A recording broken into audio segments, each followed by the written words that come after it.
નમસ્કાર વિદ્યાર્થી મિત્રો, ગુડ મોર્નિંગ। સરસ મજાનો તહેવારોનો સમય ચાલે છે।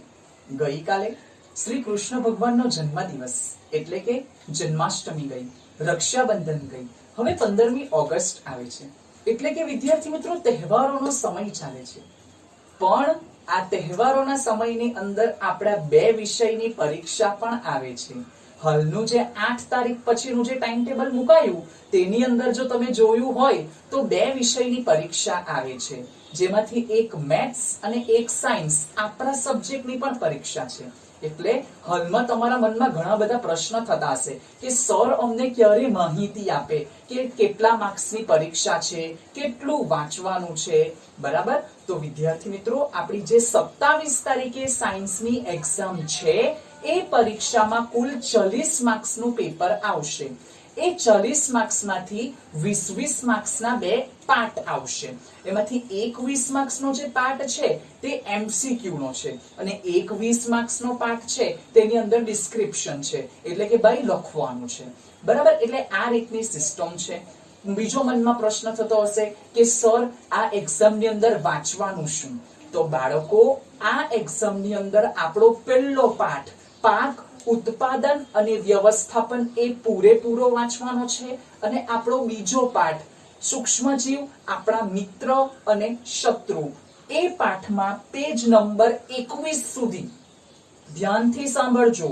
પેજ નંબર 21 સુધી જે રસીનો ટોપિક આપેલો છે ને ત્યાં સુધી વાંચવાનું છે। રસી વાંચવાની નથી, પાછું એક વખત જણાવું છું। 21 નંબરના પાના પર રસી સુધીનો ટોપિક છે તેટલું જ વાંચવાનું છે, બરાબર? જે લોકો એ વિડિયો લેક્ચર જોશે તે લોકોને ખબર પડશે, પણ જે લોકો વિડિયો લેક્ચર ન જોશે તેનું શું? તો વિદ્યાર્થી મિત્રો આપણી જે સ્કૂલની એપ્લિકેશન છે ને તેની અંદર પણ હું આ માહિતી મોકલી આપીશ, એટલે દરેક વિદ્યાર્થીઓને સમજ પડી જશે કે કેટલા માર્ક્સની પરીક્ષા છે અને કેટલું વાંચવાનું છે, બરાબર? આ ચર્ચા આપણી પૂરી થઈ। હવે આપણે શું કરીએ, જે આપણો ભણવા માટેનો ટોપિક છે તેની શરૂઆત કરીએ। શું શીખીએ છીએ? ધાતુ અને અધાતુના ગુણધર્મ। એમાંથી ભૌતિક ગુણધર્મ તો આપણે શીખી ગયા છીએ, રાસાયણિક ગુણધર્મ પણ આપણે એક ગુણધર્મ શીખી ગયા છે। કયો ગુણધર્મ શીખી ગયેલા છે વિદ્યાર્થી મિત્રો? કે ધાતુ ઓક્સિજન સાથે પ્રક્રિયા કરીને ધાતુનો ઓક્સાઇડ બનાવે। હવે મગજમાં પ્રશ્ન થાય કે ભાઈ એ કેવી રીતે? તો બધાને યાદ જ છે કે છેલ્લા વિડિયો લેક્ચરની અંદર આપણે Fe નામનું કોઈ એક ધાતુ જોયેલું હતું। Fe એટલે શું? તો કે આપણને બધાને ખબર જ છે કે ભાઈ લોખંડ। બીજી એક ભાષામાં, વિજ્ઞાનની ભાષામાં એનું નામ શું છે? આયન। તો વિદ્યાર્થી મિત્રો આ આયન Fe લોખંડ એના ઉપર કાટ લાગે છે। એના ઉપર કાટ કેવી રીતે લાગે છે, કઈ વિજ્ઞાનની પદ્ધતિ થાય છે? તો આપણને બધાને ખબર જ છે કે ઓક્સિજન અને પાણી બંને સાથે પ્રક્રિયા કરીને શું બનાવે છે? Fe2O3। અને મેં ત્યારે તમને લોકોને કીધેલું હતું કે ધાતુ ઓક્સિજન સાથે પ્રક્રિયા કરે, ઓક્સિજન સાથે પ્રક્રિયા કરે તો ધાતુનો ઓક્સાઇડ બનાવે। શું બનાવે? ધાતુનો ઓક્સાઇડ બનાવે। એટલે વિદ્યાર્થી મિત્રો ઓક્સિજન કોઈની પણ સાથે જોડાયેલો હોય તો તેને ઓક્સિજન નહીં કહેવાય, શું કહેવાય? ઓક્સાઇડ કહેવાય। જેમ કે ઓક્સિજન અહીંયા Fe સાથે જોડાયેલો છે, Fe સાથે એટલે આ આયન સાથે જોડાયેલો છે તો એને શું કહેવાશે? આયનનો ઓક્સાઇડ। પછી આપણે બીજી પણ એક પ્રક્રિયા જોઈ હતી કે ભાઈ મેગ્નેશિયમ છે, એ મેગ્નેશિયમ ઓક્સિજન સાથે પ્રક્રિયા કરે તો શું બનાવશે? મેગ્નેશિયમનો ઓક્સાઇડ બનાવશે, બરાબર? અહીંયા ઓક્સિજન કોની સાથે જોડાયેલો છે? મેગ્નેશિયમ સાથે। ઓક્સિજન જોડાયેલો છે ને, ગોલ્ડન સેન્ટેન્સ। ઓક્સિજન કોઈના પણ સાથે જોડાયેલો હોય તો ઓક્સાઇડ બોલાય, પણ કોની સાથે જોડાયેલો? મેગ્નેશિયમ સાથે, એટલે મેગ્નેશિયમનો ઓક્સાઇડ। અહીંયા કોની સાથે જોડાયેલો? લોખંડ સાથે, એટલે લોખંડનો ઓક્સાઇડ, બરાબર? અને આને આપણે કીધેલું છે લોખંડનો કાટનું રાસાયણિક સૂત્ર। મોસ્ટ આઈએમપી ક્વેશ્ચન છે પરીક્ષા માટે, એટલે આટલામાં તો દરેક વિદ્યાર્થીને ખબર પડી ગઈ। અંદર એક સરસ મજાની પ્રવૃત્તિ આપેલી છે કે આપણે એક કસનળી લેવાની છે, એ કસનળીની અંદર આપણે લોખંડનો કાટ નાખવાનો છે અને થોડું પાણી નાખવાનું છે. ત્યારબાદ આપણે લિટમસ પેપર નાખવાનું છે. તો લિટમસ પેપર કેવું થઈ જશે? ભૂરું થઈ જશે. એટલે એ શું બતાવે કે કસનળીની અંદર શું હતો? લોખંડનો કાટ. પણ મારો નજરિયો મને શું કહેશે ખબર? કસનળીની અંદર શું હતું? તો કસનળીની અંદર ધાતુનો ઓક્સાઇડ હતો. બોથ આર સેમ ને? તમે લોકો કહેશો સર કસનળીની અંદર લોખંડનો કાટ છે, પણ લોખંડનો કાટ એટલે શું? Fe2O3 ને Fe2O3 એટલે ધાતુનો ઓક્સાઇડ. એટલે ધાતુનો ઓક્સાઇડ છે અંદર. એ ધાતુના ઓક્સાઇડની અંદર લિટમસ પેપર નાખ્યું એટલે લિટમસ પેપર કેવું થઈ ગયું? ભૂરું થઈ ગયું. એનો અર્થ એમ થયો કે ધાતુનો ઓક્સાઇડ કેવા હોય છે? બેઝિક પ્રકૃતિ ધરાવે છે. બરાબર? એટલે શું? ધાતુ, જોજો મારી આંગળી ધ્યાનથી જોજો, ધાતુ ઓક્સિજન સાથે પ્રક્રિયા કરીને ધાતુના ઓક્સાઇડ બનાવે છે. આટલામાં ખબર પડી તમને લોકોને? હવે આ પ્રવૃત્તિ પછી એક સરસ મજાની વસ્તુ આપેલી છે કે ભાઈ એક મગજમાં પ્રશ્ન આવે કે જેમ લોખંડને કાટ લાગે તેમ તાંબાને પણ કાટ લાગતો હશે. હવે તાંબુ એ તો આપણને બધાને ખબર છે કે આપણા ઘરમાં આપણે યુઝ કરતા જ હોઈએ. આપણા માટે નહીં, ભગવાન માટે. તાંબાનો લોટો હોય, તાંબાની થાળી હોય. તો વિદ્યાર્થી મિત્રો, એ તાંબુ છે ને, તાંબુ, તેને વિજ્ઞાનની ભાષામાં શું કહેવામાં આવે? કોપર કહેવામાં આવે. અને એ કોપરની સંજ્ઞા શું છે? Cu છે. તો વિદ્યાર્થી મિત્રો, એવી ઘણી બધી સંજ્ઞા છે કે જે તમને 8મા ધોરણમાં કામ આવવાની છે. જેમ કે બીજું એક તત્વ છે ઝિંક, એની સંજ્ઞા છે Zn.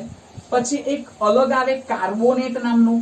એ કાર્બોનેટ એટલે CO3, CO2 એટલે કાર્બન ડાયોક્સાઇડ, કાર્બોનેટ એટલે CO3. બાળકો આ બધી વસ્તુ છે ને યાદ કરો. પહેલું લોકડાઉન માર્ચ મહિનામાં, ત્યારે આપણે આ રીતે વિડિયો કોન્ફરન્સિંગમાં આપણે ચર્ચા નહીં કરતા હતા. ત્યારે આપણે હોમવર્ક મોકલાવતા હતા. અને જો તમને યાદ હોય ને બાળકો, તો ત્યારે મેં તમને 5-7 એવી રીતે બધા તત્વો મોકલાવતો. એ તત્વની સંજ્ઞા મોકલાવતો ને મેં એવું લખતો કે 3 વખત વાંચવાનું ને અને પછી લખવાનું. તો તેની અંદર જો તમે પાના ફેરવશો ને તો આ તત્વોના આ બધા નામ પણ આવશે.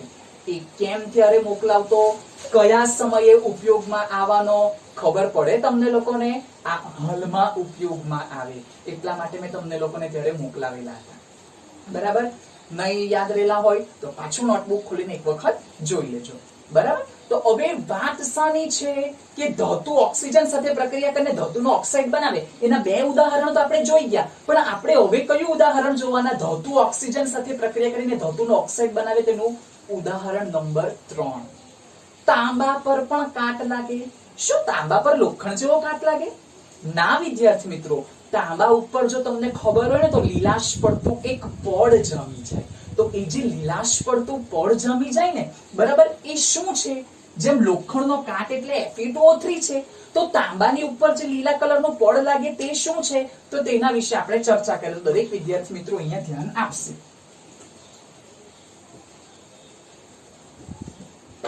હવે હમણાં જ મેં તમને કીધું કે તાંબુ એટલે એની સંજ્ઞા શું આવે? કોપર.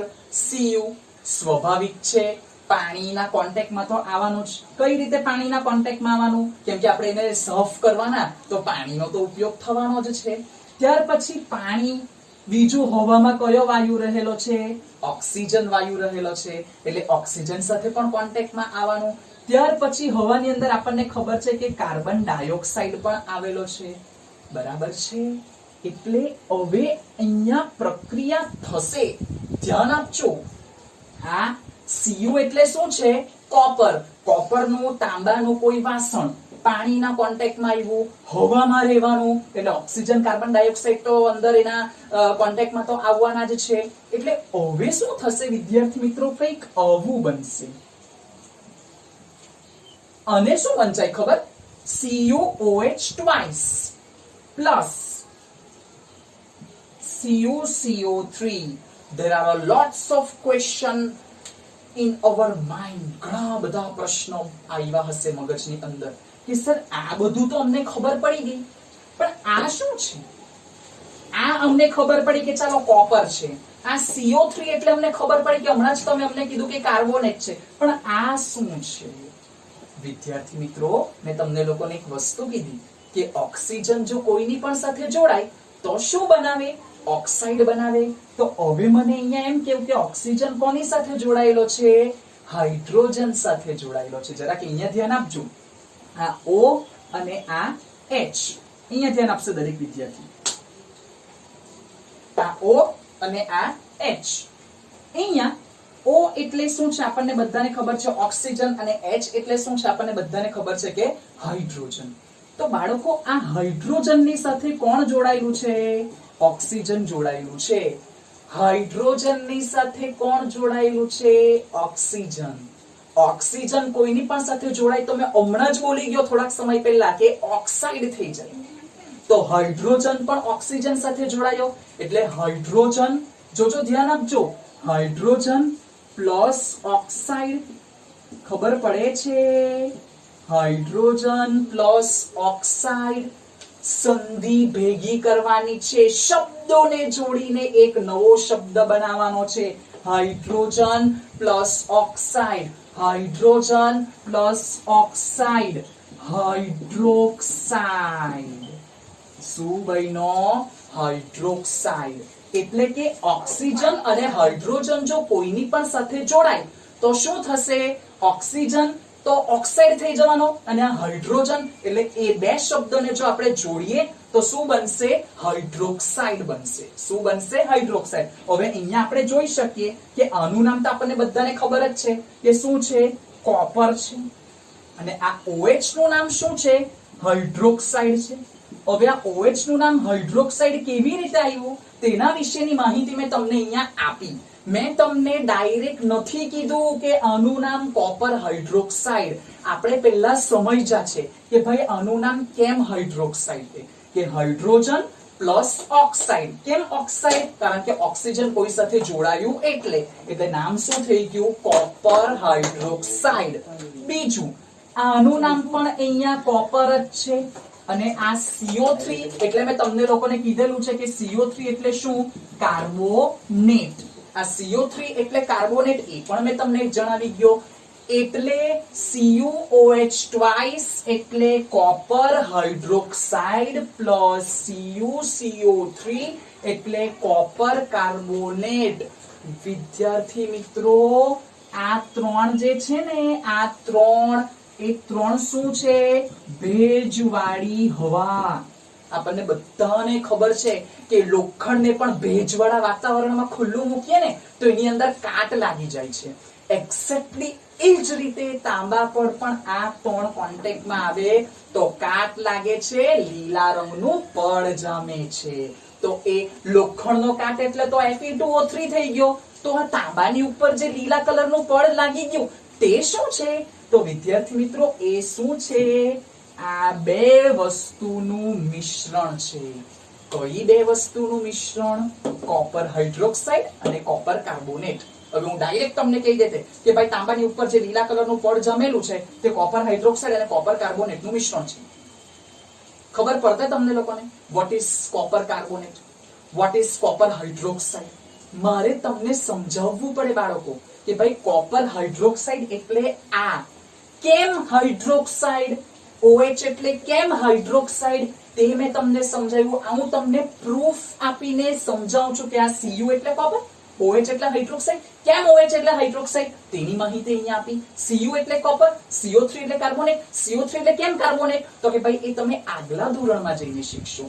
કારણ કે હું બધી વસ્તુ જો અહીંયા તમને સમજાવવા જઈશ તો આપણને ખબર છે કે સમયનો ઘણો બધો ફરક પડે છે. હમણાં એક તો ઓછો સમય છે આપણી પાસે, કેમ કે બહુ મોટો વિડીયો હોય તો ના ચાલે. બરાબર? એટલે આ CO3 એટલે કાર્બોનેટ એ તમે સ્વીકારી લો. શાળામાં આવશો ત્યારે શીખવાડીશ, એના માટે ઘણો સમય જોઈએ. બરાબર? એટલે પરીક્ષાની અંદર પૂછાશે તાંબાની વાસણ પર લીલાશ પડતું પડ જામી જાય છે. એ લીલાશ પડતા પડનું રાસાયણિક સૂત્ર શું છે? તો CuOH twice plus CuCO3 copper hydroxide plus copper carbonate. આ વસ્તુ લખવાની. લોખંડના કાટનું રાસાયણિક સૂત્ર શું છે? Fe2O3. એનું નામ શું છે? Iron oxide. આ તાંબાની ઉપર લીલાશ પડતું પડ જમી જાય તેનું નામ છે. એટલે આ ત્રીજું ઉદાહરણ. કોનું ત્રીજું ઉદાહરણ? ધાતુની ઓક્સિજન સાથેની પ્રક્રિયા. કોપર પણ એક ધાતુ જ છે ને, અને ઓક્સિજન સાથે પ્રક્રિયા કરે છે, બરાબર. અને ધાતુનો શું બનાવે? ઓક્સાઇડ બનાવે, જે બેઝિક પ્રકૃતિ ધરાવે છે. એટલે હવે આપણું ટાઇટલ રાસાયણિક ગુણધર્મ નંબર 1, ધાતુની ઓક્સિજન સાથેની પ્રક્રિયા. ધાતુની ઓક્સિજન સાથે પ્રક્રિયા કરીને ધાતુનો ઓક્સાઇડ બનાવે છે. Golden sentence. કેટલા એક્ઝામ્પલ જોયા? 3. પહેલું કોનું જોયું? Fe નું એક્ઝામ્પલ જોયું, આયર્ન નું એક્ઝામ્પલ જોયું. બીજું કોનું એક્ઝામ્પલ જોયું? મેગ્નેશિયમ નું એક્ઝામ્પલ જોયું. ત્રીજું કોનું એક્ઝામ્પલ જોયું? તાંબાનું એક્ઝામ્પલ જોયું, કોપરનું એક્ઝામ્પલ જોયું, બરાબર. અને આપણે એના પરથી એના ગુણધર્મ બેઝિક પ્રકૃતિ ધરાવે તે પણ શીખ્યા. લિટમસ પેપર કેવું બને છે? ભૂરું બને છે. એના ઉપરથી આપણને ખબર પડી કે બેઝિક પ્રકૃતિ ધરાવે છે, બરાબર. એટલે આ રાસાયણિક ગુણધર્મ આપણે ધાતુ માટેનો જોયું.